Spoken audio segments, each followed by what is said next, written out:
everyone, it's Hadar. Thank you so much for joining me. Today, we have another interview as part of the Immigrant Experience series.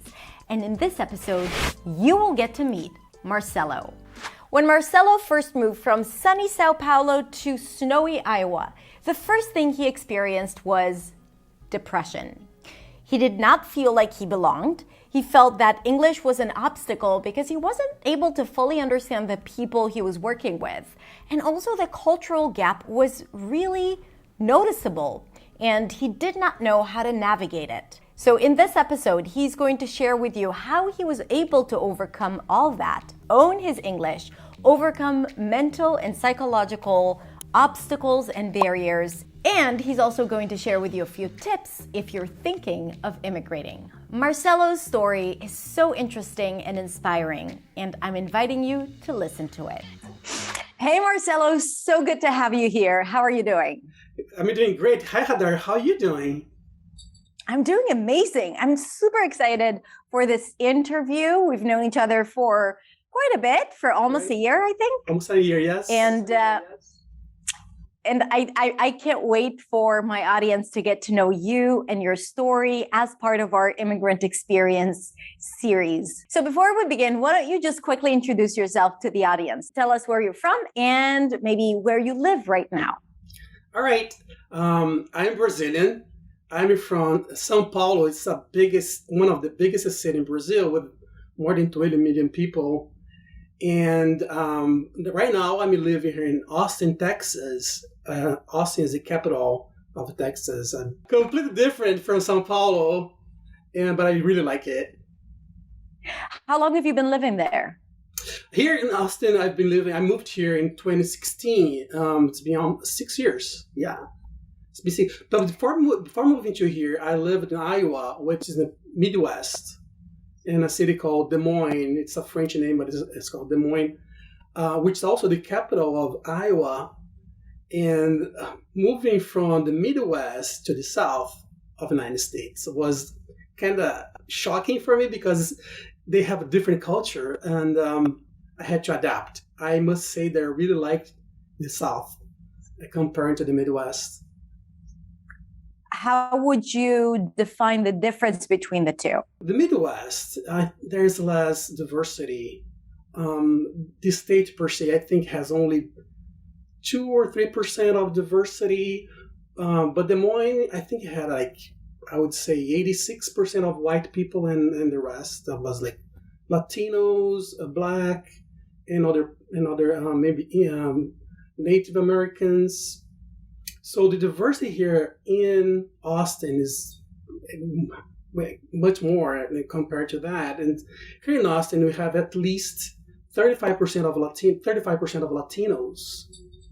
And that to me is it's a huge difference, and it makes me feel like more I'm part of the society, part of the community. Which is something that you did not feel in the Midwest? No. I think that's an interesting part, because somebody told me on my first week there, they said, these people, they are nice, but they just fear change. And that is stuck into my mind. It's almost like they feared people from outside. And from outside, it could be anything. It could be language, it could be ethnicity, it could be anything. And he even told me, he was a nice guy, and he told me, because he took me to a baseball game, and he was really nice, and he said, oh, that's sad, because the companies bring you guys here and just drop. Because that's what happened. They brought us here to work. First of all, I didn't know it would be Iowa at the time, but they brought us there. They brought me there and just dropped me. And I had to decide by myself where to live, everything, to figure out everything. So what was it like to move from, the culture that you knew in Brazil, in Sao Paulo, and to move to that culture? Not only that, it was probably very, very different. And we can talk about the differences between Brazilian culture and Midwestern culture, but also moving to a place where the other is feared, right? Or people are afraid of the other. So what was it like in that, in addition to, all the things that you have to deal with, like finding an apartment and bureaucracy and the visa and work and then getting around town. So all of that, like that alone is a lot to deal with. Even in your own town, when you move from one apartment to another, that's like you're shut down for a month, right? So to move to a different country, but also to change the environment, to change the culture completely, I'm sure that it had an impact on your well-being or feeling, how you're feeling. Yeah, first of all, I was in Brazil and it was January 13th. I remember that. Imagine summer in Brazil. And I was arriving in the Midwest. There's this small town from 20 million people going to this small town that has 500,000 people. And when I arrived, it was my first time seeing snow. I could see those little houses. And in the morning, all the houses, they look like the same, like the two-story, like beige or blue. And I was just looking at it, I said, oh my God, what have I done? It's just like, okay, well, that's an interesting start. What the hell have I done? I had really that feeling. Good luck with that. Yeah. And then I had, the company had, they got me like a hotel. They paid me a hotel to stay for 2 weeks. So I called the cab. The guy took me to the hotel. Was very close to the airport. And I got to, here I am. I don't know what to do. And like the first days was just like crazy because I had to order pizza to bring in. Everything was paid. It was 2 weeks. That was fine. But I mean, I was really excited. First of all, when I decided to come, I was thinking about wanting to stay for 6 months. And then I got there my first day. They were really nice and everything, but it was interesting because they really liked me. They gave me everything that I needed. But first, the thing that I noticed is I couldn't understand my manager. I wasn't sure it was his accent or anything. Like, he was talking to me, I was just like, I could hear like one word or different words here and there, but the whole thing was like, oh, I thought, can you please send me an email so I'll take a look when I get to my desk. That's a pretty resourceful way to handle this situation. Yeah. I was actually really surprised because I really thought my English was up to do that. I had studied a lot of English for a long time. I had done TOEFL. I have done a Michigan exam. I thought I was ready. I had no idea who would be like that. And I started noticing that I couldn't really understand them. I couldn't understand if they're talking slowly or talking directly to me. But sometimes I'd see people talking on the corridor, two people talking. And to me, it was just like gibberish. It's just like noise. Wow. I was just like, oh my gosh, I cannot understand what they're saying. And that's kind of this is something that a lot of my students tell me, that the discrepancy between the learned English and what happens when you come to use it in real life. And there's it's like a totally different language. Not only that it's spoken and listened to, versus written and read, but also, you hear different accents, you hear different rhythms. The language is not the same as it's used for learning materials a lot of the times. Right. So for sure. Yeah. And how did that make you feel, not being able to understand? I was kind of lost, but I said, okay, I knew what to do. I knew about my work. So I was just working, and I sent emails. I was able to read the emails to do and talking to my manager. And I think apparently he could understand me. I was not sure, but I was not even thinking about is that my accent? I was completely lost in terms of language. And at that time, I was watching TV at home. But of course, the first thing that got me was I got depressed because the first 3 months, I did not go to the gym. I was very used to go to the gym in Brazil. So I had a YMCA very close to my apartment. But it took me 3 months to react to be able to go to the gym. And when I entered the gym, when I entered the YMCA, it was really good for me because first of all, I was exercising every night and I was seeing people. I was hearing teachers I was doing all those classes at the time, like kickboxing classes and that kind of stuff. And that was kind of, I think, helped me a lot. Seeing other people besides work. I mean, at least Would you say that? Would you say that it was that you didn't take action because you were crippled by the change and all the things that you had to process? I didn't realize I was depressed until, but I think the depression, if I have to think back, it doesn't only last, to me, it didn't last only 3 months. It lasted probably like 2 or 3 years. My first, Wow. you know what I mean? Because it's just like you don't notice you're doing stuff, but you're not active. I think because you're not active in the community, you're not active as a person, you lose your identity. And when you realize that you lost your identity, you're going to have to start from zero. Because there's so many things. People are talking taxes, you have no idea about taxes. They're talking about politics, local politics. You have no idea about politics. There's so many things. Like, I remember going to the store, one store is called Target, and I would buy my grocery store then, and I think I bought a lime or a lime, and I asked the lady, "Oh, I don't know the name of this thing," and she said, "Why did you buy if you don't know what it is?" I said, "I know what it is in my language. I don't know what it is in English." And then she was like surprised.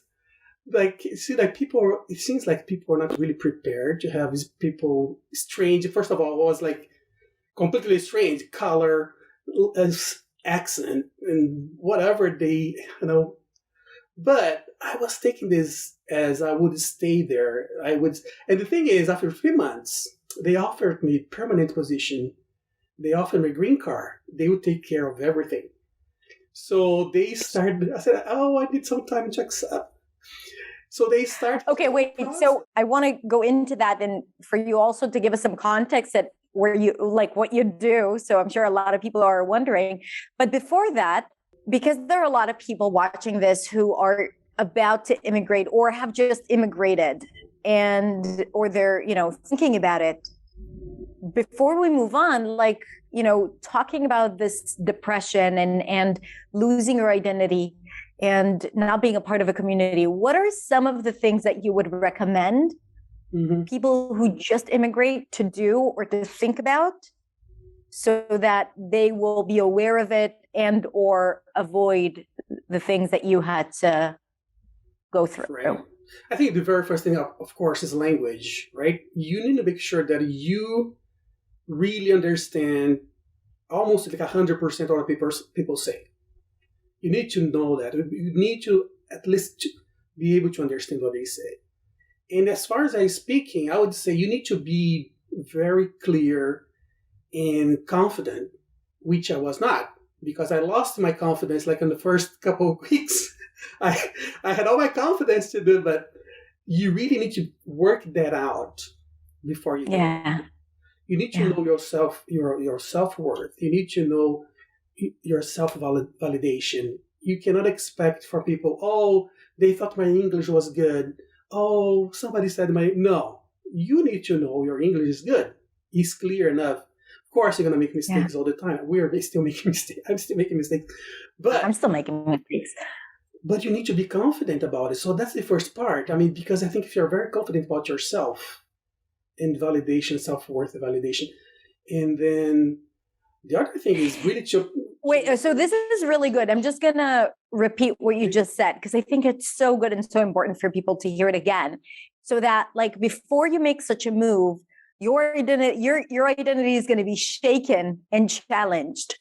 And if you feel insecure about who you are and your self-worth, then this would be like an opportunity or, a pitfall for you to fall into and go into that self-sabotage or depression, because it is going to, press on all your buttons, all your, generate that inner, not generate, but it's going to be an incentive for the inner critic to take over. Right. So to really do some personal work on your mindset and your self-worth, and remember that you are worthy no matter what happens. Right. And I think this is such a good point. And no one thinks about it. We think about how to move our stuff across the ocean or across the continent, but yeah, we don't think about that. More so because the American society, they are very hard. At least at work, people are really like, they're kind of seeing from outside, they're almost like they're rude, right? Because everybody, they talk in your face, whatever needs to be done. I mean, you need to be prepared for that. In Brazil, there's a lot of avoidance. People won't tell you, everything's fine, people get late at the meetings. You're going to be in a very harsh environment. I mean, not that environment, just like you need to be prepared for that. Because it's going to be like, you're going to have to speak out, you're going to have to prove your point, and then you're going to need your confidence. And if you don't have that, I think it's even hard to fake it till you make it. At that point, you'll be so weak that you won't have energy to create that. It's gonna, if you don't come prepared, it may take like what happened to me. It took like years, like 2 or 3 years, to be able to come out of that. So what was the second piece of advice that you had for people who are about to make that change? Before working on themselves, I think somebody told me this too. I think some lady said it because I think I was complaining about, okay, I had decided to move and everything. She said, that's true, but sometimes we don't decide to move across country in our own country, and we decide to move out to another country without having that experience, because I always lived with my family. My family lived together. Everybody lived like 5-10 minutes to each other. So and of course, I've never thought about that living in Brazil. Oh, I'm going to move I was from São Paulo. I'm going to move to Amazon, or I'm going to move to whatever it is, because then it would be experience to me how it is to live far from your family. Because if you're not to bring your whole family, then you're going to be by yourself. So you need to have that, like the preparation, the psychological preparation is very important as much as language. And that's something that I think if you have that, that's a very interesting experience, because like it took me a long time to buy a car and be driving around, seeing. That'll be the fun part. That'll be for me to go to places, go to restaurants, go here and there. I didn't have that because I was afraid. Oh, I was in my little apartment after work, run to the apartment and staying there like for 2 or 3 years. So that's the part that I think you need to have, preparing yourself. Yeah. I mean, for me, just the thought, where I live, it's very sunny and hot usually. Yeah. So, and I'm a sucker for sun. My last name means sun. Like if I don't get a little bit of sun on my face every day, I'm depressed. So I don't know about you, but like you also come from a warmer country and you came from summer. And it feels like just that alone, moving into the deep winter of the Midwest, that must have had an impact that you didn't even think about. No, didn't think about it. It's fun. At the first time, it's kind of fun because all those snow and it's fluffy, a lot of snow. But then you were like, I remember like it would start in October and would go until April. It was almost like 6 months cold, 6 months. Yeah. It was just like, it's just, on top of everything being like harsh and, when you have to prove yourself. I don't know how I did it, actually. You're my hero, Marcelo. You're my hero right now. I don't know people need to write books about you and other immigrants. Yes. But there are so many other people going through this. I saw one guy on Influency. I think when he mentioned something about immigration, he put a post saying he was very depressed. He was not talking to anybody, but he had been here only for maybe a couple months or something. So I told him, I put a comment in there saying, well, have you thought about meetups? There are meetups here, like sites that go and meet people for different things like language or whatever it is, or sport.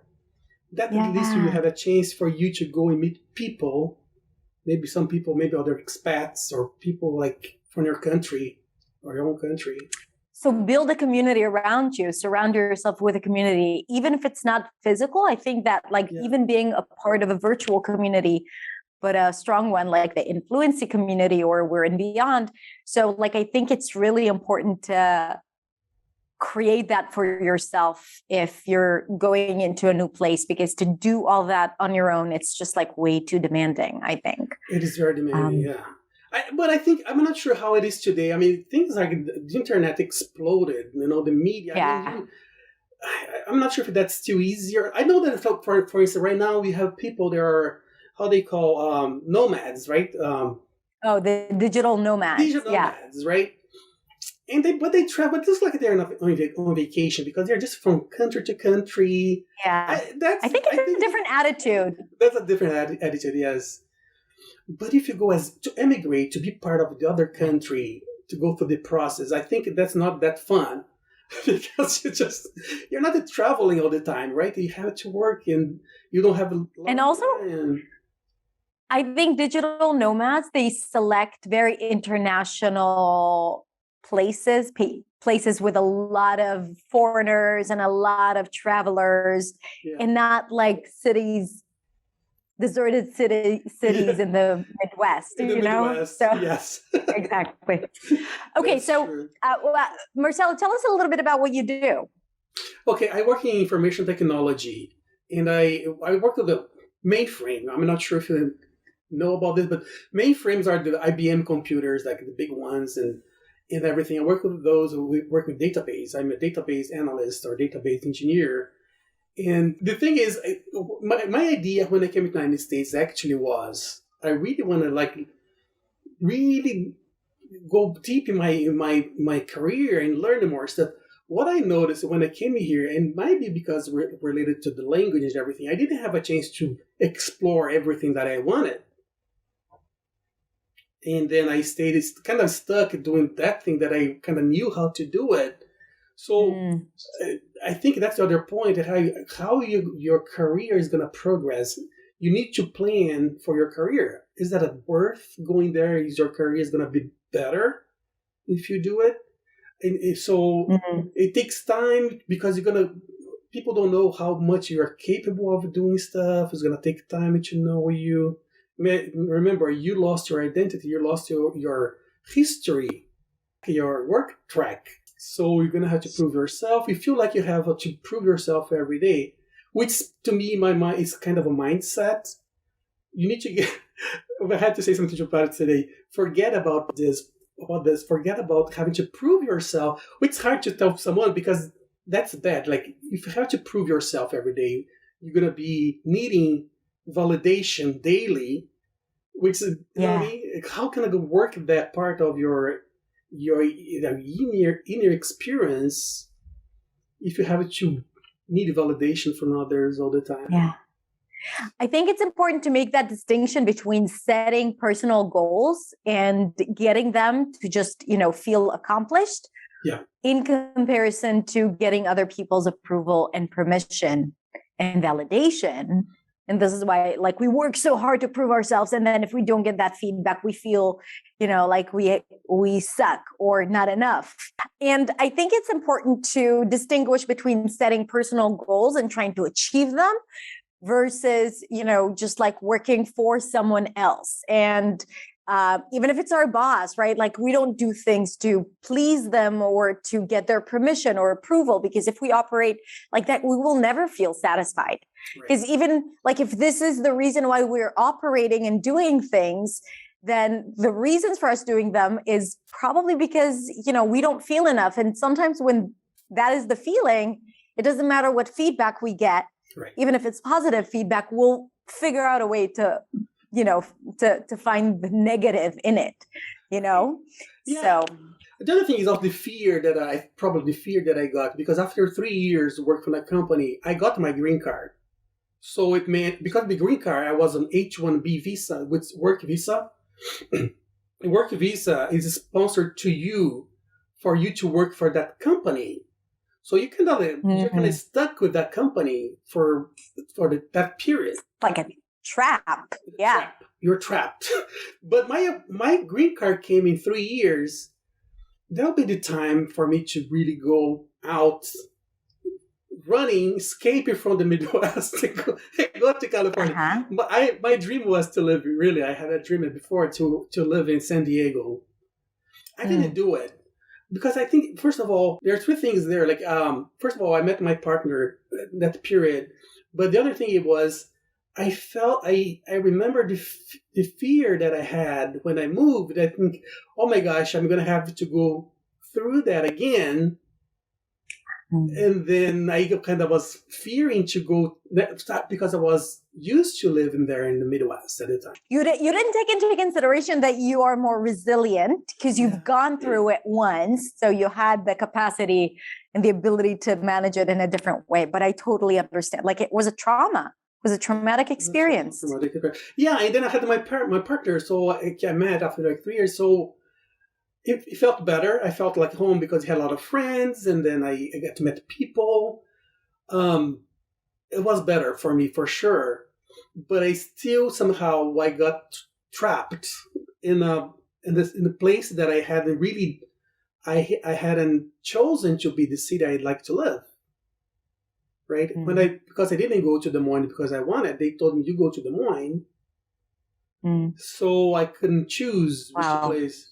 So, but in the end, I really end up liking Des Moines. It's just like, it's a small town. It was kind of cool. And they had restaurants and here and there. I got used to the winter and everything. And what's funny how people can get used to stuff. We're very adaptable. We're adaptable creatures. We'll find a way to make the best out of every situation that you end up putting us in.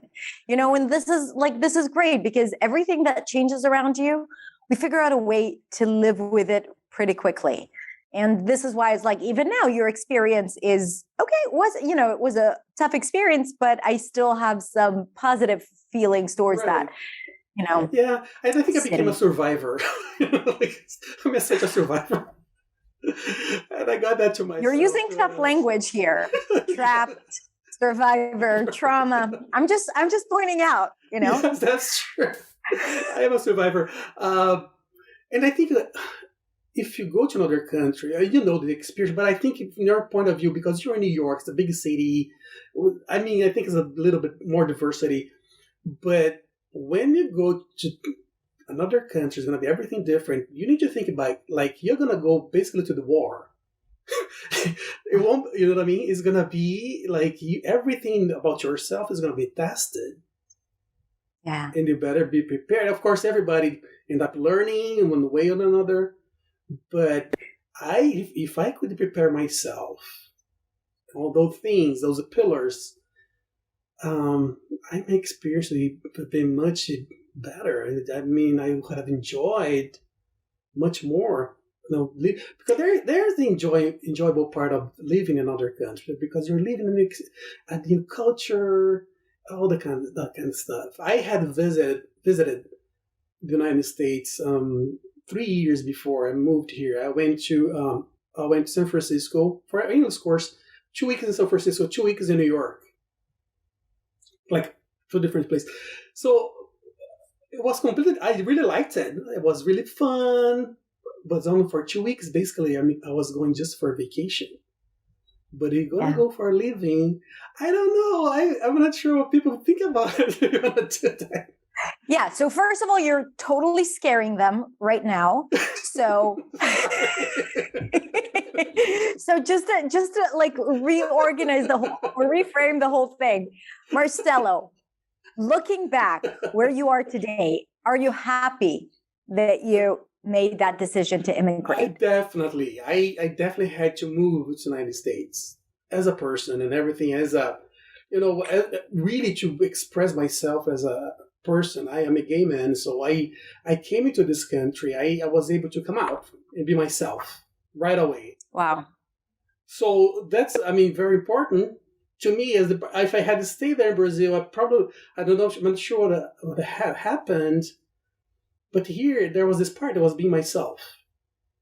And it was very easy to do that, even in Des Moines.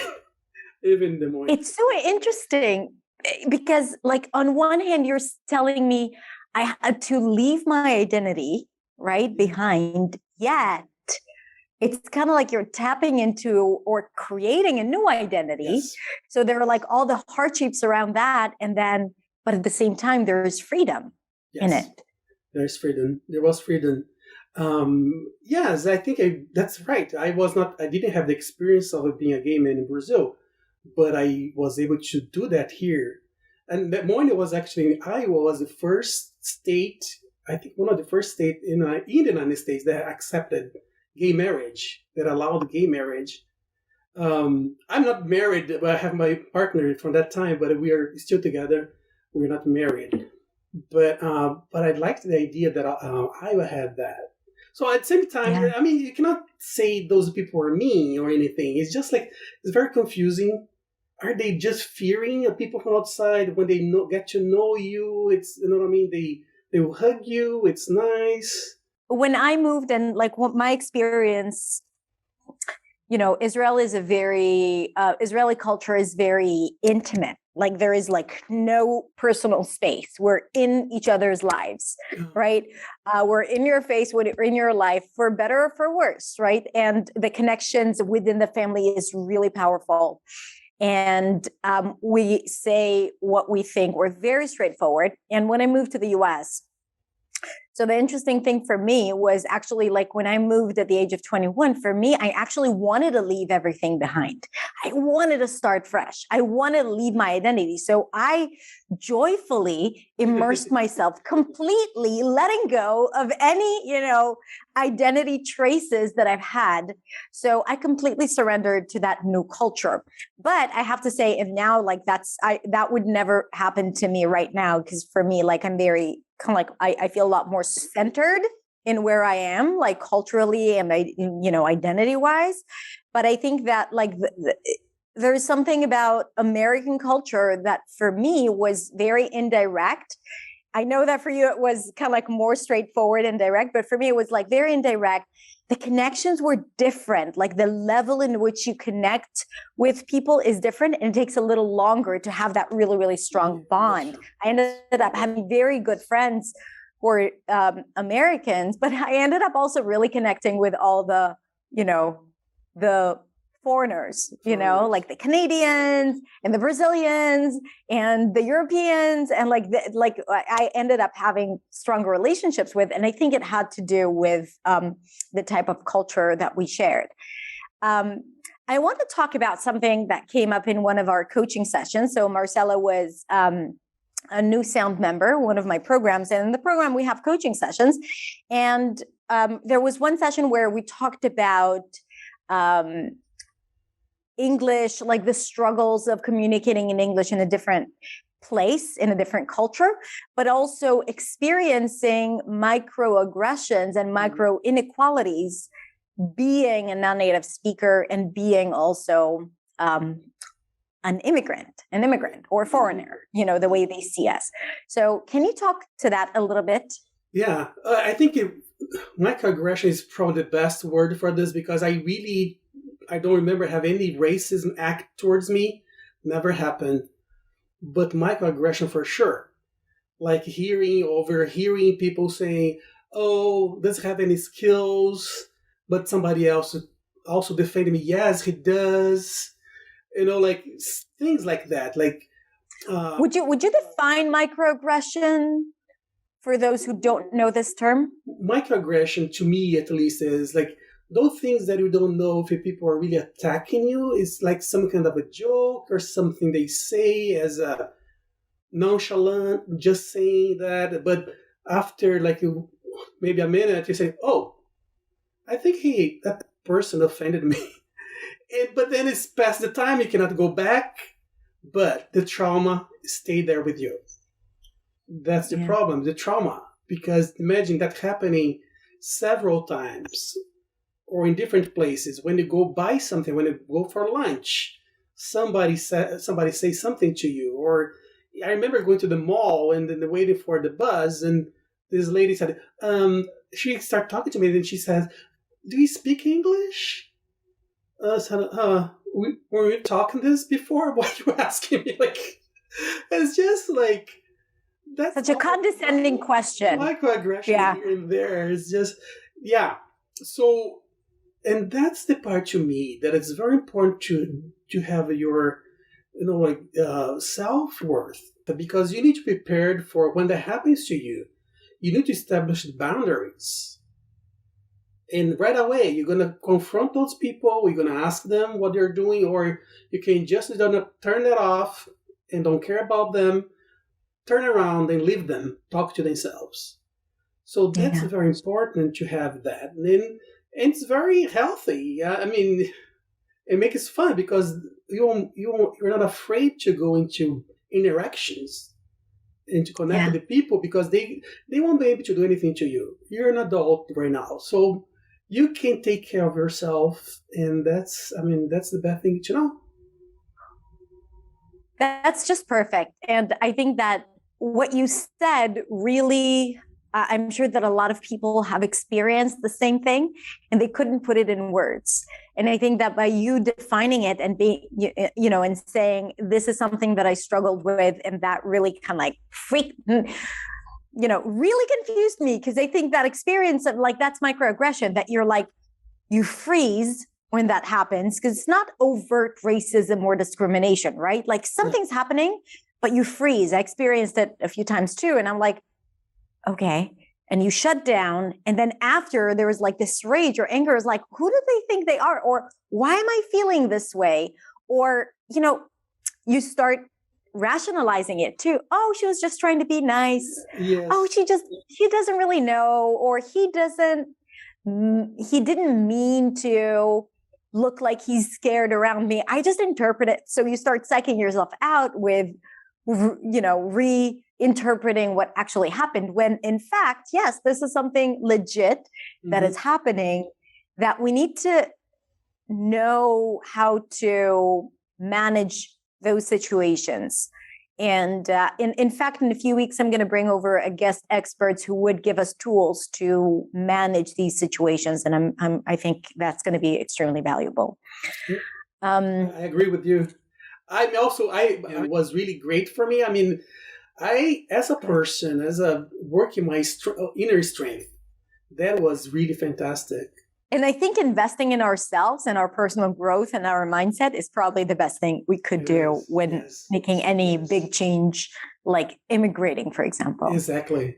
Yes, I agree with you. So, Marcelo, before we wrap up, why don't you tell us a little bit about your plans for the upcoming year living in the States? Right.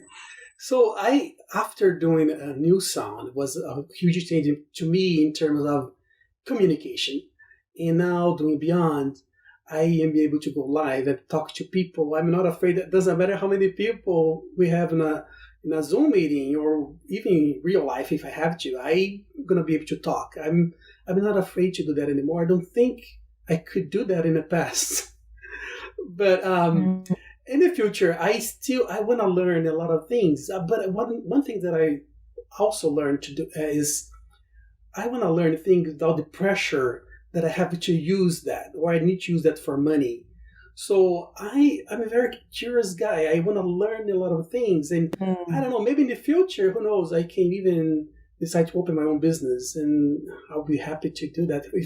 If that's for me, I want to do it. So I'm really happy now. I'm looking forward for the future, and I'm learning day by day, learning more. I think we will learn, until the end of our lives, and that makes us more alive.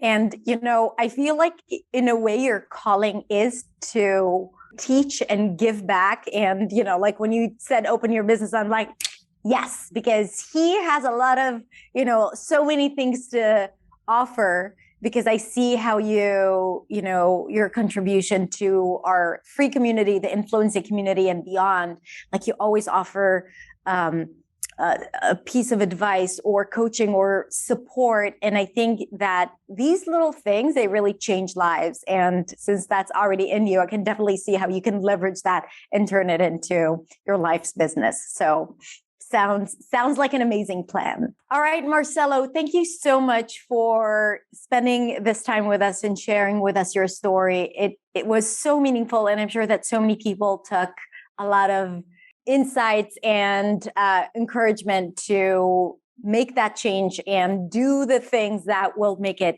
seamless and safe for them. So thank you so much. Thank you. Thanks so much. Thank you for having me here, Hadar. was really Thank nice. you. A real pleasure. I could have continued this conversation for another hour at least. All right. Thank you, Marcelo. With good internet, exactly. All right. Thank you so much for watching. I hope you enjoyed this interview as much as I did. And Marcelo, thank you so much for being so open and vulnerable and sharing with us your story. If you like this episode, consider liking and subscribing to this channel or the podcast, wherever you're listening to this interview. And I'm inviting you to share with us your thoughts about this episode in the comments, or just send me a DM on Instagram at hadar.accentsway. Thank you so much for being here, and I'll see you next week in the next video. Bye.